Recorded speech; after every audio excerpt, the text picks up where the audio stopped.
lady fellas, everyone in society, welcome to the Fantasy in Reality Fantasy Football Podcast. I'm your host, Spencer Tacker. Today in the ridiculous over-decorated studio, we'll be discussing the best and worst performances of Week 7 thus far.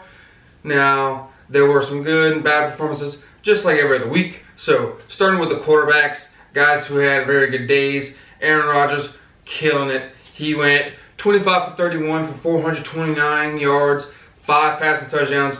Also had 2 rushes for 6 yards and a rushing touchdown. So 6 touchdowns altogether for him and his big day. Next, we had Kirk Cousins, who went 24 for 34 for 337 yards and 4 touchdowns. Matt Stafford went 30 for 45 for 364 yards and 4 touchdowns. Jacoby Brissett went 26 for 39 for 326 yards and 4 touchdowns. And then rounding out the top 5, Jared Goff went 22 for 37 for 268 yards, 2 touchdowns, 3 rushes for 3 yards, and a rushing touchdown. Now, other quarterbacks having fantastic days were Lamar Jackson, Josh Allen, Phillip Rivers, Gardner Minshew, and Ryan Fitzpatrick. Oddly enough, Fitzmagic's trying to come back and do his thing. So, next for the best running back performances of Week 7, we had Chase Edmonds, who was showing out, who showed that maybe they need to go to either committee in Arizona or show that he can just do the workload if David Johnson were to be out. So Chase Edmonds had 27 attempts for 126 yards and 3 touchdowns. He also had 2 receptions for 24 yards. Another guy coming for an injured guy to take his place for now is Latavius Murray, who had also 27 attempts. He had 119 rushing yards, 2 rushing touchdowns, 5 receptions for 31 yards. Next, we had Dalvin Cook. He had 25 attempts for 142 yards, 2 touchdowns, and 1 reception of 7 yards.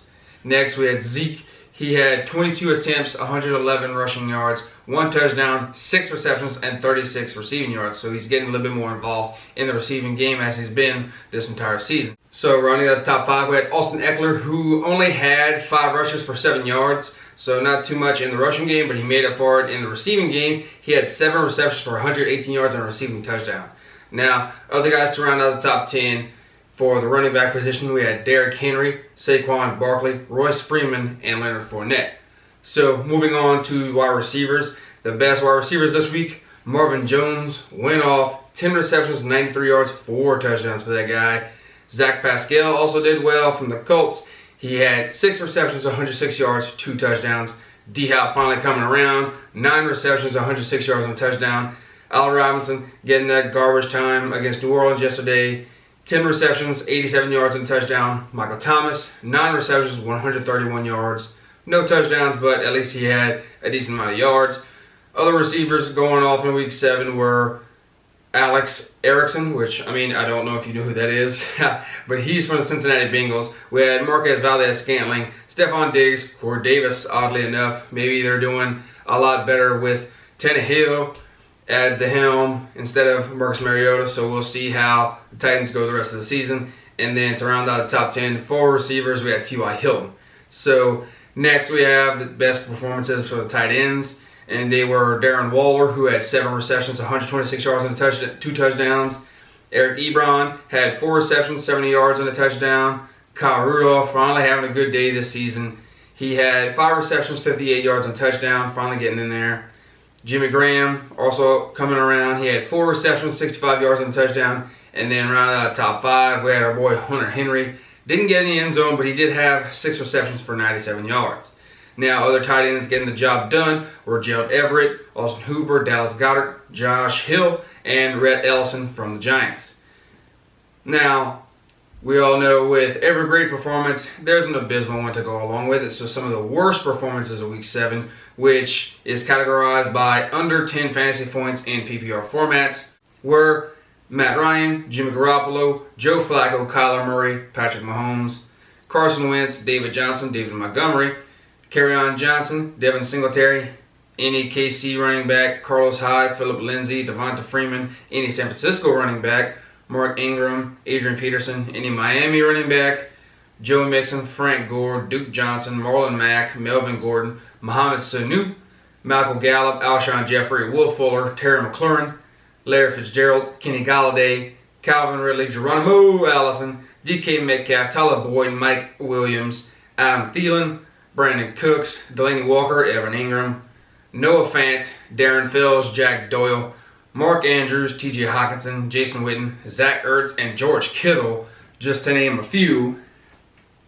Now, some of these were based on injuries, like, Pat Mahomes left the game. He had a dislocated kneecap, so he'll be out for a little while, so that's why his performance was impacted negatively on injuries like that. A few other guys, not doing too well because they were injured or, game situation, things like that. So some of these guys, as I say, are bounce back guys, and some of these you might be able to see a trend in them, unfortunately, like Flacco. He's always going to be in the bottom. He might do well with his running backs. 1 week, it might be Lindsey doing well. 1 week, it might be Freeman. 1 week, Emmanuel Sanders might be doing well, and 1 week, Sutton.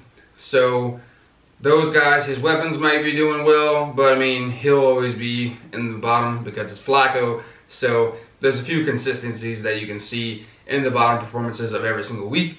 But those were my best and worst performances of Week 7 so far. We still have the Monday night game between the New England Patriots and the New York Jets. The Patriots are going to win. The defense is going to kill the Jets. It's a known thing. Unless the Jets can just come out of nowhere and keep that momentum rolling like they did against Dallas. I don't see that happening, but you never know. Now, I've also included my waiver wire pickups for Week 8 because there's only a few viable options. So instead of making an entire video just for that, I'm going to just throw these guys in there. So teams coming off of their bye week from Week 7 are the Panthers, the Steelers, the Browns, and the Bucks. So they're coming back for you. So if you are hurting because you had Nick Chubb, Mike Evans, Chris Godwin, Christian McCaffrey, you're finally getting those guys back. So it was a rough Week 7 for some of you, me included. So we have those guys back. So for Week 8, there's only 2 teams that are on bye week, and it's the Ravens and the Cowboys. So you should be doing really well unless you have like Zeke and Mark Ingram as your running backs, kind of hurt you a little bit. Lamar Jackson and Dak Prescott as your quarterbacks, you're going to have to work around that, but it's just for 1 week. Hopefully you'll bounce back and keep the rest of the season going. But some of these guys you need to check out for the waiver wire are Chase Edmonds from the Cardinals. If David Johnson's out or, they want to use committee because of what Edmonds showed, he could definitely be a viable option for you. Royce Freeman from the Broncos. If Phillip Lindsay's not a full go, they're going to use Royce Freeman a lot more. Latavius Murray from the Saints. If Alvin Kamara sits out again, Murray will obviously be a guy that they use just like they did this past week. Zach Pascal from the Colts could be a wide receiver that they were looking for. It could be a guy that you were looking for if you're hurting at that spot. Alex Erickson from the Bengals might be that guy that's taking John Ross's place instead of Alden Tate. So we'll have to see between Tate and Erickson who Andy Dalton's going to go to more besides Tyler Boyd. And then MVS again from the Packers is still an option. Marvin Jones from the Lions. If you can stay in the end zone, it'll obviously benefit you. And then Gerald Everett from the Rams, the tight end. He skipped a beat in Week 6, but came back in Week 7 to do really well. So hopefully he'll continue that into Week 8 and onward into the season. And then Rhett Ellison from the Giants might be a guy that you want to replace Evan Ingram with if Ingram is out anytime the rest of the season. So, as I said, these are my guys. Not a whole lot. I have to kind of scrape them up. It's been real thin, but those were basically the only options that I could find. So I just included them in this video instead of making a whole one, like I said earlier, just for these possible pickups. But as always, thank you for tuning in and thank you for support. Leave all questions, comments, feedback, topic suggestions down there in the comment section below. We'll get to anything and all things that you have, answer the questions as accurately as possible.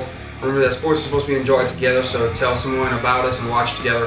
We want to grow the Evan Society as much as possible. And in order to do that, you got to smash that thumbs up, hit the subscribe button so we keep trying to give you as much content as possible. Also, don't forget to hit that little notification bell so that you're notified the moment our videos hit the web. But lastly, God bless America and God bless fantasy football. Take care.